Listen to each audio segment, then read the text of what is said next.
بسم الله الرحمن الرحيم نحمده ونصلي على رسوله الكريم أما بعد قال الشيخ الإمام الحافظ أبو عبد الله محمد بن إسماعيل بن إبراهيم بن المغيرة البخاري رحمه الله تعالى آمين. باب كيف كان بدء الوحي إلى رسول الله صلى الله عليه وسلم وقال الله جل ذكره إنا أوحينا إليك كما أوحينا إلى نوح والنبيين من بعده.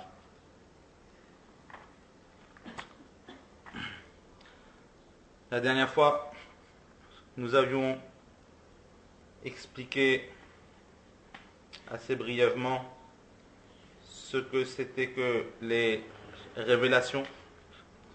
Nous avions aussi vu la différence entre les rasouls et les nabis. Nous avions aussi vu quelques petites règles de jurisprudence au sujet du respect qu'il fallait avoir avec le nom du Saint-Prophète sallallahu alayhi wa sallam. Nous avions aussi vu la différence entre les termes sallallahu alayhi wa sallam, alayhi salatu wa salam, radiyallahu ta'ala an, rahmatullah alayhi, etc. Nous avions vu que certaines personnes considéraient ces termes comme synonymes. Chaque terme pouvait être utilisé avec quiconque. Et une deuxième catégorie de personnes estimant que sallallahu alayhi wa sallam est réservé au Saint-Prophète sallallahu alayhi wa sallam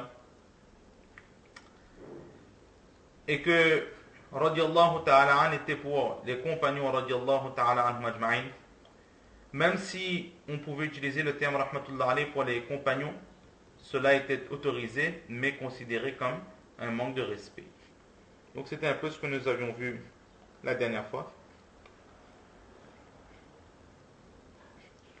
Et tout cela pour arriver à la finalité qu'un rasoul, un prophète ou un envoyé, quel que soit son grade aux yeux d'Allah subhanahu wa ta'ala, se choisit rester une créature d'Allah, rester un être humain.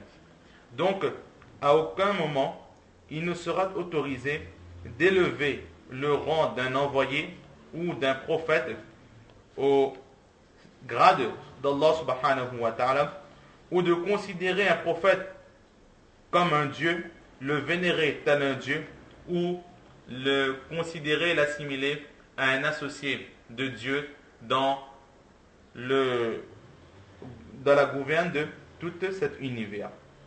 Pourquoi? Parce que Allah subhanahu wa ta'ala, il dit dans le Coran, en ce sens, a'udhu billahi minash shaitanir rajim, huwa alladhi ba'atha fil ummiyyin rasulan minhum yatlu alayhim ayatihi wa yuzakkihim wa yu'allimuhumul kitaba wal hikma. Qu'Allah lui-même, il dit qu'Allah, c'est l'être suprême qui a envoyé vers un peuple illettré un prophète qui a trouvé la vie parmi eux-mêmes, c'est-à-dire une personne de leur catégorie, de leur tribu, de leur pays. Parmi les habitants de leur pays, Allah, il a choisi une personne, a fait de cette personne son choisi, son aimé et son prophète. Quel est le rôle de cette personne? Le rôle de ce choisi n'est pas de diriger l'univers. Le rôle de ce choisi n'est pas de commander. Car diriger, commander, cela n'est réservé qu'à Allah subhanahu wa ta'ala.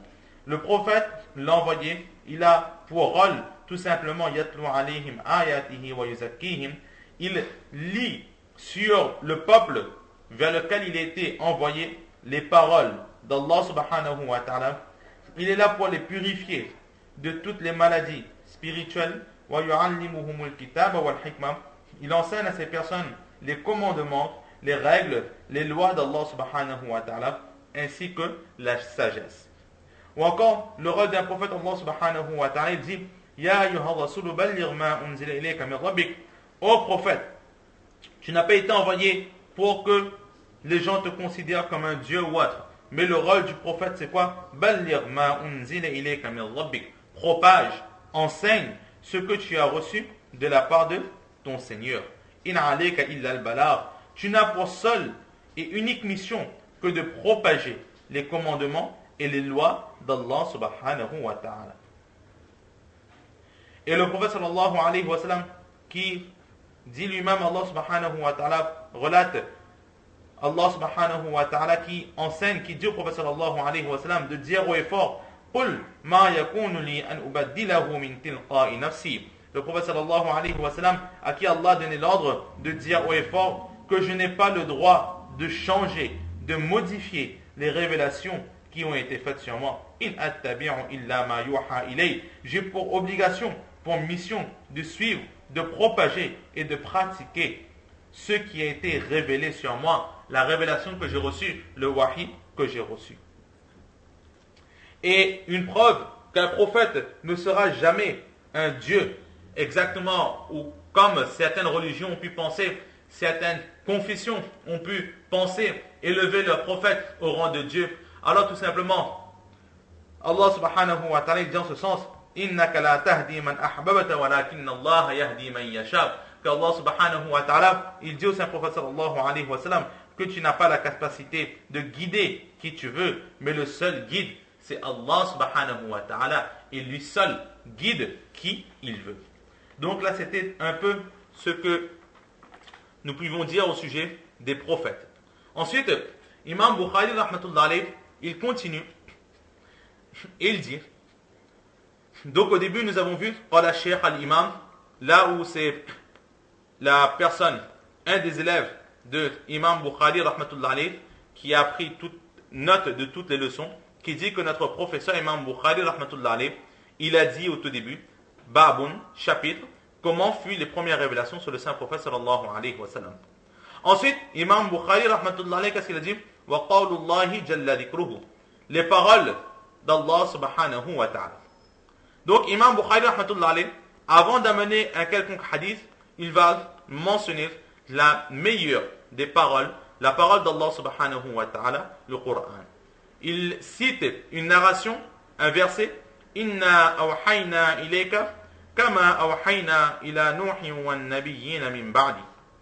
Que, ô Muhammad sallallahu alayhi wa sallam, nous faisons descendre sur toi les révélations de la même façon que nous avions déversé les révélations, les wahis, sur le prophète Nuh alayhi salatu wa salam, Noé, ainsi que sur les autres prophètes qui l'ont suivi.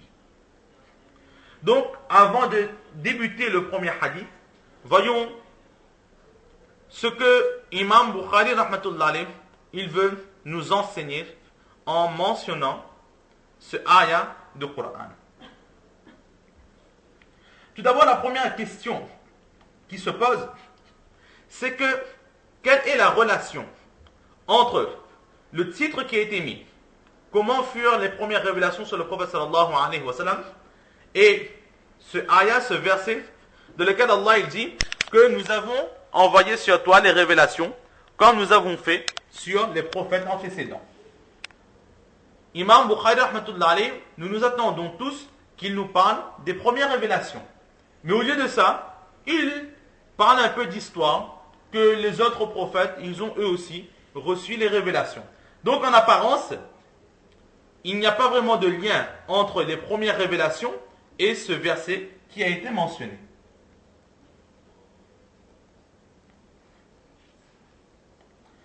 Alors, il faut savoir que comme nous avions dit précédemment, dans le Babun Kayfa kana badul wahyi ila Rasulillahi sallallahu alayhi wa sallam, dans ce titre, Imam Bukhari rahmatullah alayhi, il n'a pas uniquement l'intention de mentionner que les premières révélations sur le Saint-Prophète sallallahu alayhi wa sallam.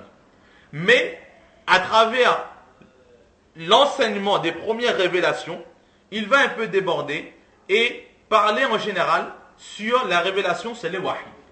Étant donné que dans ce chapitre, il va parler des révélations, alors il a amené un verset qui lui aussi mentionne les révélations. Donc, si nous prenons le titre de ce point de vue, entre le verset qui a été mentionné et le titre, il n'y a aucune divergence, mais tout cela se concorde de la meilleure des façons. Ou encore, une autre explication qui est donnée, c'est que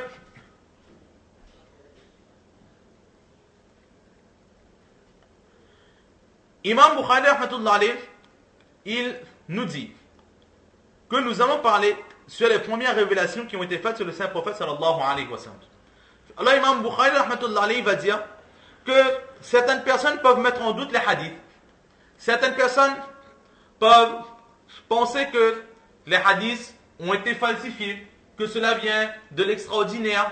Comment est-ce qu'un ange peut se présenter au prophète, etc., etc.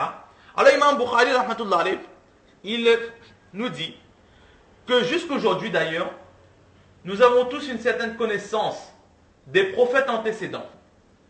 Aujourd'hui, que ce soit le christianisme, le judaïsme ou les autres religions, tout le monde, ou quasiment tout le monde, accepte l'existence de Hazrat Adam alayhi salatu wassalam, Adam, Ève, Noé, ainsi de suite, Moïse, etc. Tous ces prophètes qui ont précédé le Saint-Prophète sallallahu alayhi wa sallam, ce sont des noms très connus, et il y a à chaque coin de la terre toujours eu un groupe qui a cru en la prophétie de ces personnes. Alors Imam Bukhari rahmatullah alayhi ici nous dit que si vous mettez en doute les hadiths qui vont être mentionnés au sujet des révélations qui ont été faites sur le Saint-Prophète sallallahu alayhi wa sallam, alors regardez tout simplement les révélations qui ont été faites sur les prophètes antécédents. Il y a toujours eu des groupes qui ont cru en la prophétie des prophètes antécédents. Alors de la même façon que ces prophètes, étant donné que vous croyez en ces prophètes, alors de la même façon que ces prophètes, ils ont eu des révélations, le Saint-Prophète sallallahu alayhi wa sallam, il a lui aussi reçu des révélations. Et les premières révélations qui ont été faites sur le Saint-Prophète sallallahu alayhi wa sallam sont similaires aux premières révélations qui ont été faites sur les prophètes antécédents, en l'occurrence Hazrat Nuh alayhi salatu wa salam et les prophètes qui l'ont suivi. C'est le sens de ce ayah. Inna awhayna ilayka, nous avons envoyé la révélation sur toi, kama awhayna, de la même façon que nous avons envoyé sur les prophètes antécédents, tels que Hazrat Nuh alayhi salatu wa salam, ainsi que les autres. Donc ici, il y a un lien très subtil entre ce titre et ce verset. Une autre explication qui est donnée, c'est que nous avions vu au début, dans l'explication de la révélation des wahid, nous avions vu que le Coran lui-même, il avait employé à plusieurs reprises ce terme de wahid. Mais il n'était pas forcément utilisé dans le sens de révélation fait sur un prophète.